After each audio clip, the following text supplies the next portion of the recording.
Here at the 2019 Houston Regional, hosted by DNA Comics with the Jerry Hahn. Welcome back to the channel, man. Appreciate what deck you play today? I played LunaLight Orcusts. LunaLight Orcusts. Yeah, I got clapped at the YCS Dallas, and I thought my deck wasn't like too correct to play, but this format's not real anyway, so yeah, everything's changing Monday, so I was just like a last hurrah on this deck today. So okay, sweet. Yeah. Would you like to do your shout outs in the beginning? Yeah, so shout outs to Hector, Eric Ortiz, Eric Burgos, Anthony Reyes. Shout outs to Christopher Crane, all of Team Daily Grind, Eric Bowie, Danny Vu, Maxwell Wynn, Jose Orineles. Shout outs to Raul. Shout outs to pretty much everyone in SA, Hector, Puente, Blake. Yeah, so everybody in SA, I know there's too many shout outs, but great community. Love you guys, appreciate it. And shout outs to my wife too. Nice. So, show spice, man. Yeah, so we played a 44 count Luna Orcust deck. Pretty much Ramos's list with just Call by the Graves, in my opinion. There's nothing like too spicy with it. It was Kaleido Chick, Tiger, Martin, and Bird. I mean, these cards are insane, pretty much. They're not hard ones per turn, and you just can abuse Martin, Kaleido Chick, and Tiger, and just play through back row, play through stops. I played through a lot of things today, and it was crazy how much you can play through if you just draw these specific cards. Yeah, it's crazy how they send us cost, right? Yeah, a lot of. I had one guy imperm this card when I was about to pick my deck up to like send for cost, and he was like, "I'm gonna chain imperm," and I'm like, "I'm not gonna stop you from there." So that was free, pretty much. This is the only LunaLight monsters I play on this count. Zip code, because people are missing that. I played the starter cards, just one starter, Armageddon Knight. It dumps like any of these guys. It can dump any Orcust card. Martin or Emerald Bird will trigger off of Armageddon Knight because it's sent by effect, not by cost on Kaleido Chick. The Blackwing, which is the Force Tricks search target, continues your combo, just free pluses. The small Orcust package. There's 2/1/1. Like everyone says, like if you open these in your initial hand and you don't see any of these cards, your hand pretty much bricked, and you're passing with either maybe an Orcust combo or yeah, a very subpar board, and they can break it. But if you open any of this combined with like any extenders, your board's insane. So these are the standard Orcust package you play. I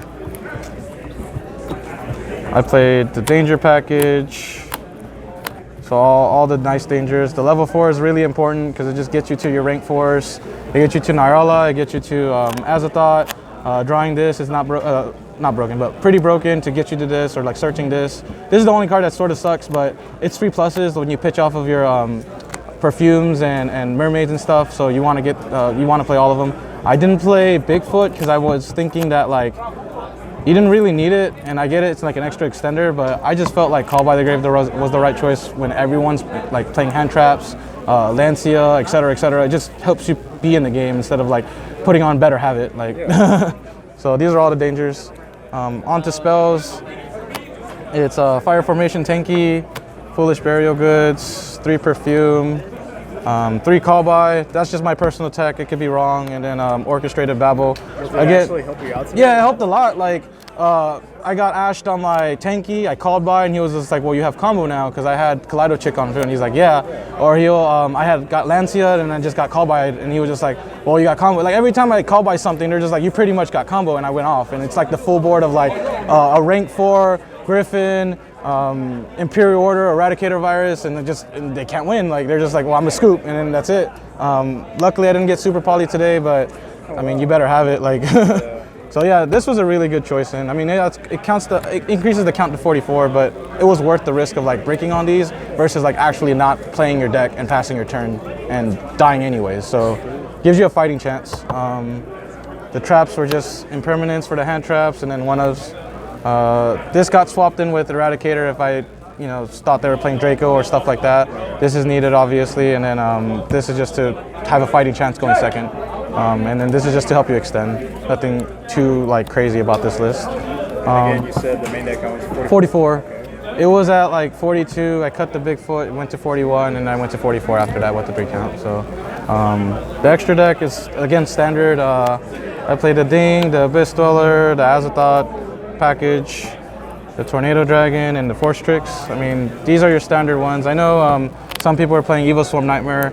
The little testing I did with it just never really came up, and like I played 2 Galateas, and that came up a lot, where like you're able to just like link away with the cards, because like you burn all your materials, but if you're linking to a second Galatea, you can still like ding them, or you can still like set up established boards, or like break established boards, excuse me, if they were able to like play through your your FTK, if essentially you would call it. The Nightmare package, it's just these 2, rest in peace. She's gonna get banned on Monday, but... If you could do a quick swap, what would you swap the mermaid for? There's nothing that can replace that card. I mean, Curious is one way to do it. Yeah, like Curious is one way to drop the Orcusts cards into graveyard so you can Orcust combo, but like the power of this deck is able to drop Imperial Order, or like a stupid blowout card that they can't just do anything about, because it's like when people are playing Solid, they play Artifact Sanctum and Roar, and that's game if you play an extra game, like an extra deck combo deck, because you can't respond to the counter trap, and they just scythe you and you pass your turn. And with Salad, if you give them a free turn, you just die, like essentially. The advantage just goes away from you and you win. So like, yeah, this is a good card, but like you're ending on just normal Orcust board with the counter trap. It doesn't do anything. Like the crazy card is like the Imperial Order, the summon limits, the Eradicator Virus, just blowout cards. Like they can't play. That's the strength of this deck.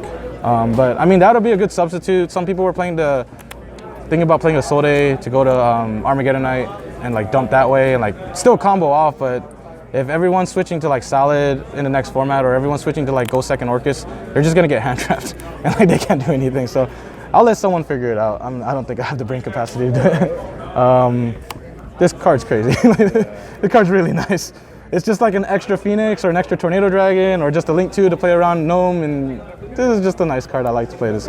You players, if you got 10th or 11th place, you guys 2 Galateas with Zach over here. and then the Long. It's okay. Again, a lot of people were playing just one of this and playing the Evil Swarm Nightmare, or like swapping this out for something else. I just think that it was correct to play 2. It got me out of random situations. It got me to push harder. It got me to just get out of sticky situations. So, and then Griffin and the Bortle Sword.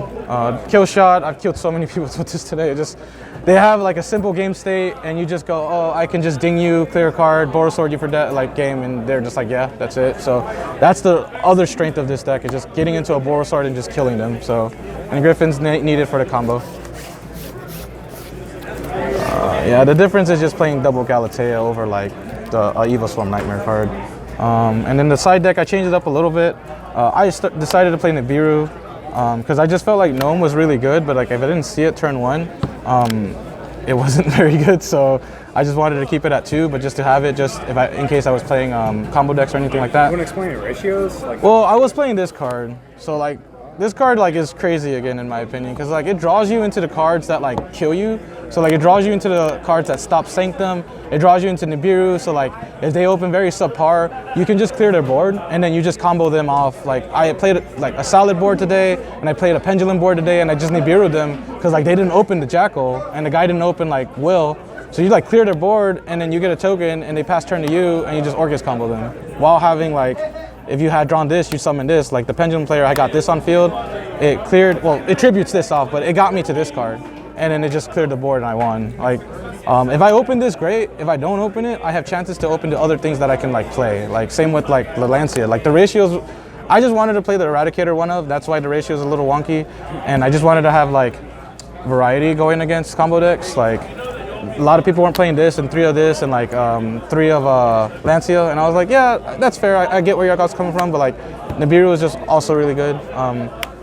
People are afraid of Azathoth and like Cyber Dragon, Infinity and stuff like that, but they gotta like open well. And if they don't open well, then you can just clear the board and just king. So yeah, and then the standard back row removal, 3 twin, 3 red reboot. If this resolved, pretty much you died. If Striker, I was able to clear back row off of this card. It was really nice. And then the one of Eradicator Virus. It just felt like if Imperial Order didn't do enough, which it does a lot, you can just side this in and just have a blowout. Instead of sending the Imperial Order target, you send this target, and then you just tribute the. What I do is I would just set up Babel and like send Ding, so you can have a send on their turn along with like spell or trap destruction. It's crazy. So like, yeah, you would lose the super. Well, it plays around Super Poly too, because like your board is like typically like Abyss Dweller, Griffin, and Galatea, and it's like dark, light, and water, and they can't super poly your board, so sort of plays around super poly in a sense, and it like gets rid of all their spells. So like, I mean, they can chain it, but like, If they have it, they have it. So, I mean, overall, great event. I felt like I played a lot of variety of decks. I mean, everyone's just tired of like the meta and like, you know, it's changing Monday anyway. So, but I think overall it was fine. Come out to hang out with friends and like do so. I guess it was nice for you to hang out with Mermaid one last time. Yeah, one last time, right? Give it a shot, and I was like, okay, but Hey man, congrats on topping. thank you, appreciate it. Yeah. Yep. Alrighty, Bortle out. Yep.